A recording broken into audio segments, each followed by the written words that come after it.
제가 고등학생 또 대학생 1학년 그때쯤에 성경 통독 세미나에 참석을 한 적이 있습니다.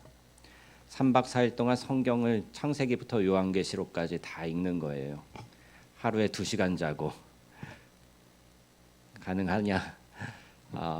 그래서 자는 사람은 자고요. 또 일어나서 또 계속해서 읽고 그래요.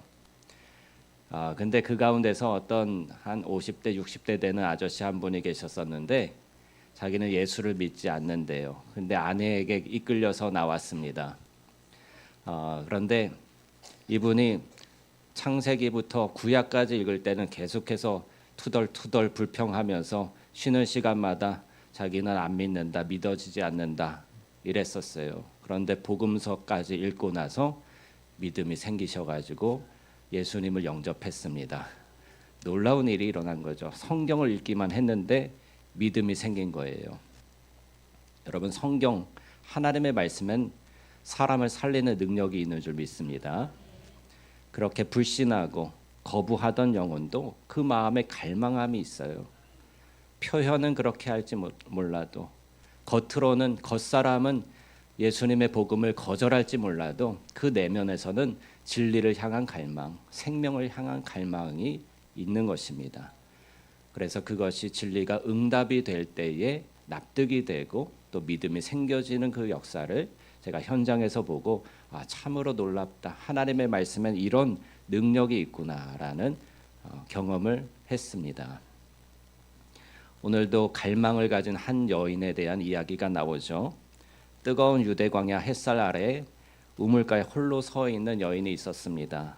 유대 시간으로는 제6시 햇볕이 정수리로 내리쬐어서 머리카락이 타버릴 것 같은 뜨거운 그러한 정오입니다. 대부분의 여자들은 선선한 아침이나 저녁에 무리를 지어서 우물가에 모여서 물을 깃곤 했어요.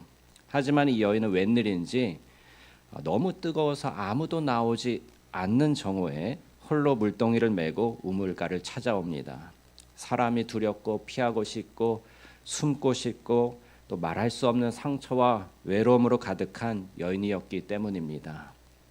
너무 상처가 많으면 사람 보고 싶은 마음이 안 들잖아요. 그런 여인이었던 거예요. 우리는 이 사마리아 여인의 서사를 읽으면서 나와는 상관없는 2000년 전 유대 땅의 이름도 모를 한 여인의 이야기라고 생각할 수 있습니다. 하지만 우리 자신을 솔직하게 돌아보면 저와 여러분도 이 우물가의 여인과 크게 다르지 않음을 알 수 있습니다. 사람들의 눈을 피해서 홀로 스마트폰 화면을 켜고 계속해서 무언가로 우리의 눈을 채워넣고 있을 때가 있죠. 제 핸드폰에는 인터넷 서점 장바구니가 200권으로 꽉 차 있어요, 항상. 그래서 무엇인가 새로운 장바구니에 또 새로운 책을 넣으려면 뒤에 거를 앞에 거를 지우고서 넣어야 돼요. 또 누군가는 쇼핑몰 장바구니를 채우고 또 누군가는 짧은 영상들을 넘기면서 지루함을 달래보지만 화면을 끄는 순간 어때요? 묘하게 밀려오는 공허감이 고스란히 남아있는 것을 느끼죠. 우리는 왜 끊임없이 채우면서도 이렇게 고갈되어 있는 것일까요?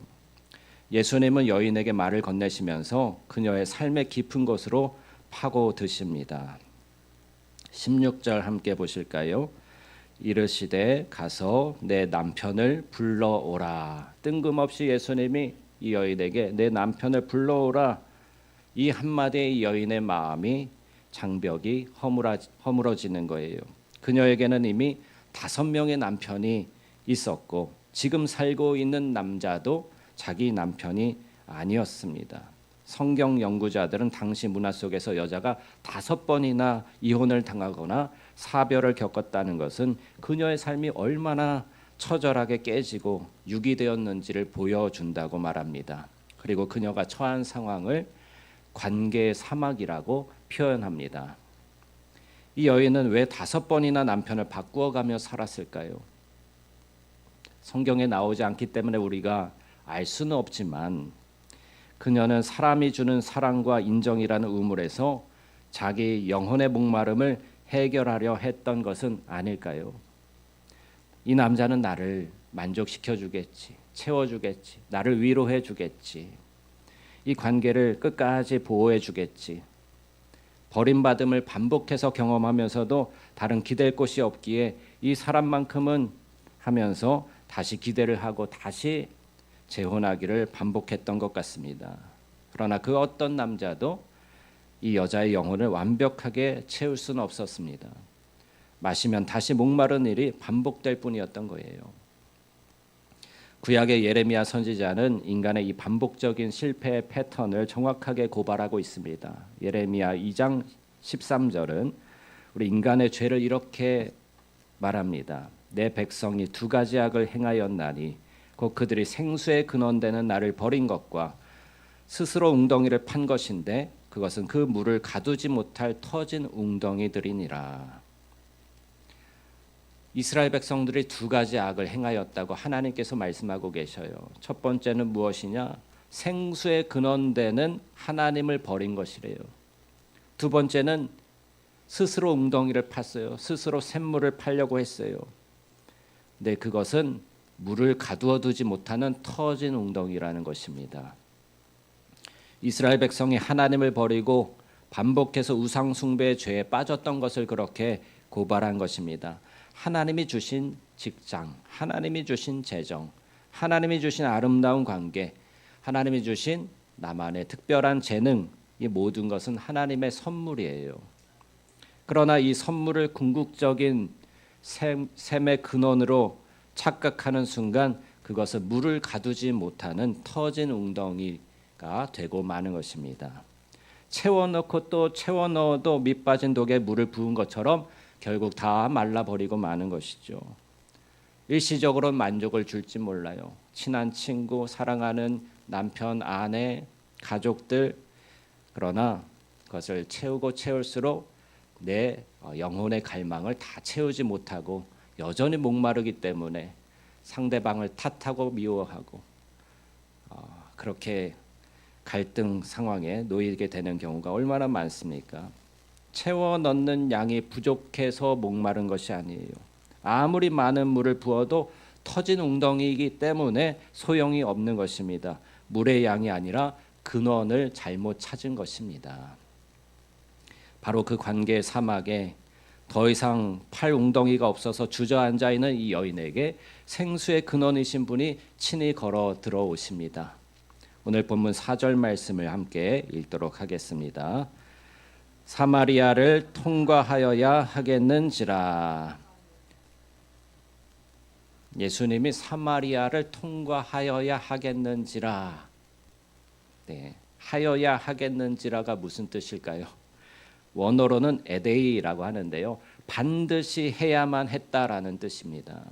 이것은 단순한 지리적 경로를 말하는 것이 아니라 당시 유대인들은 사마리아인들을 혐오해서 거리가 멀어도 일부러 요단강 동편으로 돌아서 다녔어요. 관습적으로는 다니지 않았던 길이었어요. 왜요? 사마리아인들은 우상 숭배에 빠져서 금송아지를 숭배하고 하나님을 버린 족속이기 때문에 이스라엘이 함께할 수 없다. 또 혼혈 정책으로 인해서 아수르와 이렇게 혼혈이 되어서 이 민족적 정체성을 잃어버린 그러한 사람들이 되었기 때문에 함께할 수 없다라고 여겨서 그 땅을 밟지도 않고 유대인들이 부정탈까봐 돌아서 다녔던 거예요. 그런데 관습적으로 또 문화적으로 종교적으로 다니지 않았던 길이지만 예수님께서는 신적인 필연성으로 구속사적인 필연성으로 그 길을 가야만 하겠는지라 말씀하시는 것입니다. 목마른 한 영혼을 구원하시기 위해서 모든 장벽을 깨뜨리시는 하나님의 주도적인 사랑의 모험을 하신 것이죠. 그리고 주님은 선포하십니다. 오늘 본문 13절과 14절 말씀 함께 읽겠습니다. 예수께서 대답하여 이르시되 이 물을 마시는 자마다 다시 목마르려니와 내가 주는 물을 마시는 자는 영원히 목마르지 아니하리니 내가 주는 물은 그 속에서 영생하도록 솟아나는 샘물이 되리라. 아멘. 솟아난다라는 말이 있어요. 영생하도록 솟아나는 샘물이 되리라. 솟아난다는 표현은 원어로 할로메누라고 하는데요. 정적으로 고여있는 물이 아니라 안에서부터 역동적으로 솟구쳐 튀어오르는 물을 말합니다. 야곱의 우물은 밖에서 두레박을 내려서 힘들게 길어 올려야만 하는 정적인 물이었어요. 그렇지만 예수님이 주시는 생수는 내면에서 성령의 역사로 끊임없이 터져 나오는 솟구쳐 오르는 샘물입니다. 참된 복음은 상황과 조건이 바뀌어져서 얻는 일시적인 만족이 아닙니다. 내 안에 근원이 바뀌는 거예요. 내 안에서 샘물이 계속 솟구쳐 나와서 바깥을 오히려 변화시키는 그러한 생명력 넘치는 샘물을 근원을 갖는 것입니다. 많은 사람들이요, 신앙인들도 바깥의 조건이 바뀌어서 내 마음이 좋아지기를 기대를 해요. 그래서 교회 나와서 하나님, 내 직장, 내 가정, 내 자녀, 물론 기도하셔야죠. 그런데 그것이 바뀌어야만 행복하고 그것이 바뀌어야만 복이 있다라고 생각을 하는 거예요. 하지만 복음은 그런 것이 아닙니다. 내 내면이 변화되어서 내 안에 생수의 근원이신 예수님이 계시기 때문에 그 안에서 샘솟는 샘물로 내 주변이 자연스럽게 변화되는 거예요. 여인은 이 놀라운 생수의 비밀을 듣고 주님께 구합니다. 15절 말씀입니다. 여자가 이르되 주여 그런 물을 내게 주사 목마르지도 않고 또 여기 물 기르러 오지도 않게 하옵소서. 그리고 본문 19절을 보면 자신의 모든 삶의 궤적을 꿰뚫어 보시는 예수님을 향해서 여인은 경외감을 가지고 이렇게 고백하고 있어요. 여자가 이르되 주여 내가 보니 선지자로소이다. 왜 이런 말이 나왔을까요? 예수님께서 내 남편을 데려오라, 불러오라. 그러니까 여자가 나는 남편이 없습니다. 예수님이 네가 남편이 없다는 말이 옳다. 너에게 남편 5이 있었고 지금 있는 자도 내 남편이 아니니 내 말이 참되도다.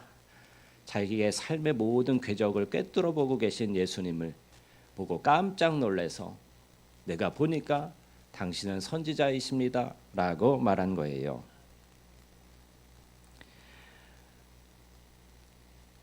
그리고 이어서 그녀는 오랫동안 사마리아인들의 마음 깊은 곳에 맺혀 있던 가장 뜨거운 감자, 즉 예배의 장소에 대해서 예수님께 먼저 질문을 합니다.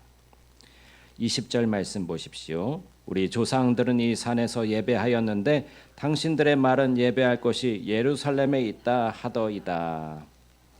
남편을 5번이나 바꾸며 세상의 조건으로 목마름을 채우려 했던 이 여인의 입에서 이제 예배라는 단어가 튀어나왔어요. 그녀의 관심과 인식이 육적인 물에서 영적인 근원에 대한 갈망으로 바뀌면서 깊은 질문을 던진 것입니다. 예수님은 이때 예배의 본질을 일깨우는 말씀으로 대화를 이어가시죠. 21절 보십시오. 예수께서 이르시되 여자여 내 말을 믿으라. 이 산에서도 말고 예루살렘에서도 말고 너희가 아버지께 예배할 때가 이르리라.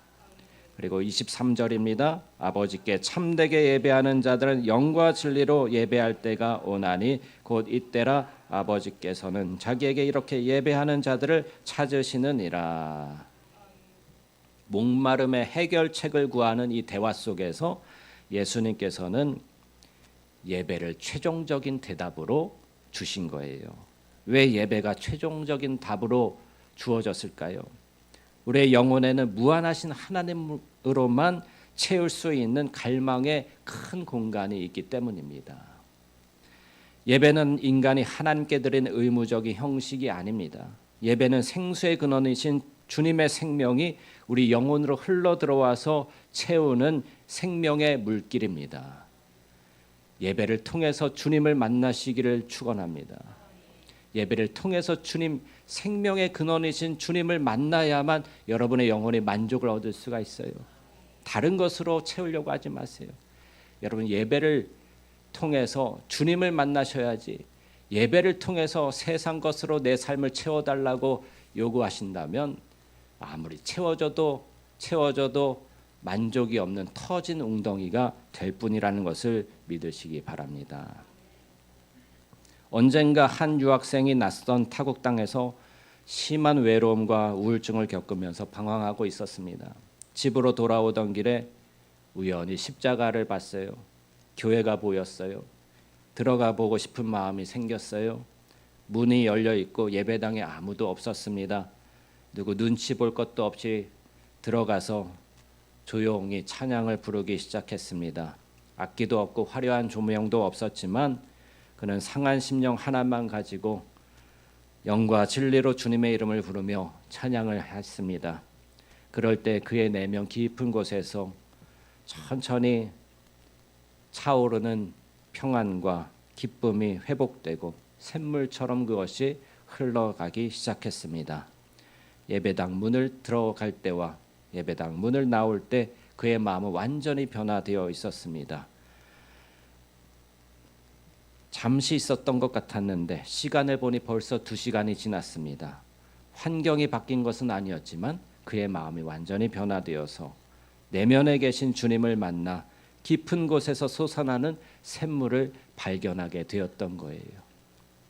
집으로 돌아왔는데 더 이상 외롭지가 않고 더 이상 우울하지가 않고 그때로부터 그는 주님과 함께 동행하는 삶을 살면서 다른 사람에게 주님을 전하는 삶을 살게 되었던 것입니다. 예수님께서 내가 그라라며 메시아 되심을 이 여인에게 알려주자 여자의 삶에 위대한 결단이 일어나게 돼요. 우리 본문 28절 보시죠. 여자가 물동이를 버려두고 동네로 들어가서 사람들에게 이르되 내가 행한 모든 일을 내게 말한 사람을 와서 보라. 이는 그리스도가 아니냐 하니 그들이 동네에 나와 예수께로 오더라. 아멘. 동네로 들어가서 사람들에게 전했어요. 물동이를 버려두고 평생의 갈증과 결핍의 상징이었던 물동이를 미련 없이 내던집니다. 그리고 사람들의 시선이 두려워서 숨어 살던 그녀가 이제는 마을 한복판으로 달려가서 외쳤습니다. 내가 행한 모든 일을 내게 말한 사람을 와서 보라. 이는 그리스도가 아니냐. 여러분, 생수의 강이라는 이 모티브는요, 성경 전체를 관통하는 주제예요. 창세기 2장에 보면 에덴 동산 안에서 발원해서 동산 밖으로 흘러가 세상을 적시는 생명수의 강이 흐르고 있습니다. 유브라데, 히데겔 이런 강들이죠. 에스겔 47장 성전에서 흘러나온 물이 온 땅과 바다를 회복시키는 환상과 비전을 기억하시죠? 그리고 요한계시록 22장으로 가면 하나님과 어린 양의 보좌로부터 수정같이 맑은 생명수의 강이 흘러나와 열방을 치유하고 소생시킵니다. 하나님의 생수는 결코 마르지 않아요. 창세기부터 요한계시록까지 계속해서 흘러서 나 혼자만 마시고 만족하는 저수지에 갇혀있는 물이 아니라 온 땅을 회복시키시는 그러한 만국을 치유하는 생명수 샘물인 것입니다. 근원에 연결된 한 사람을 통해서 이 물은 반드시 세상 밖으로 흘러 넘쳐야 합니다. 그리고 죽어가던 모든 것을 살려내서 풍성한 생명의 삶을 살게 하는 것입니다. 생명숲교회, 이 이름도 이 성경 생명 샘물의 비전을 가지고 있는 이름인 거예요. 에스겔 47장 12절 말씀을 근거로 해서 하나님이 저에게 주신 비전이자 하나님의 그러한 교회의 이름인 거예요. 여러분, 주님은 오늘 정오의 우물가에서 목마름으로 헤매고 있는 여러분을 찾아오셨습니다. 신적인 필연성을 가지고 반드시 찾아오셔야만 하는 그 열심으로 여러분을 찾아오십니다. 세상이 심어놓은 터진 웅덩이에서 빈 양동이를 들고 허전해야 하는 메마른 삶을 이제 멈추십시오. 우리를 먼저 찾아와 기다리시는 주님 앞에 우리의 상한 심령 그대로 가지고 나와 영과 진리로 예배하시기 바랍니다. 그리고 우리 내면에 들어와 계신 주님의 생명으로부터 솟구치는 마르지 않는 생수로 목을 축이시고 그 마르지 않는 주님의 생명, 주님이 주신 생수가 여러분을 통해서 여러분의 가정과 일터로 그리고 목마른 이 세상에 거침없이 흘러가 생명을 살리는 역사가 있기를 주님의 이름으로 축원합니다. 할렐루야. 기도하겠습니다.